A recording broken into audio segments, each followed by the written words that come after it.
சொல்லுவாங்க 7 tissues in our body. இந்த உடலுக்குள்ள 7 வகையான உயிர் அணுக்கள் கோடிக்கணக்கில் இருக்குகின்றன.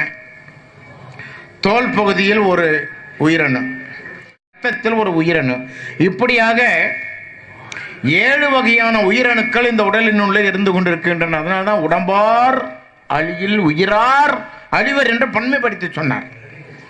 திடம்பட மெஞ்ஞானம். இப்படி இந்த உடலும் உயிரும் அழிந்து விடுமையானால் உறுதி வாய்ந்த மெஞ்ஞானத்தை சேருவதற்கு வாய்ப்பு இல்லாமல் அவர்கள் மாண்டு விடுவார்கள்.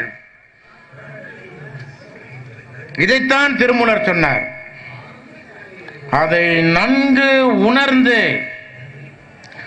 உலக மனித சமுதாயத்தினுடைய மேன்மையை, அவர்கள் பிறந்த பிறவியின் பயனை பெறுவதற்கு சரியான பாதையை சொல்லி தானும் வாழ்ந்து காட்டி அதை நமக்கு வழிப்படுத்தி, வழிபடுதல் என்பது ஒன்று, வழிபடுதல் என்பது ஒன்று.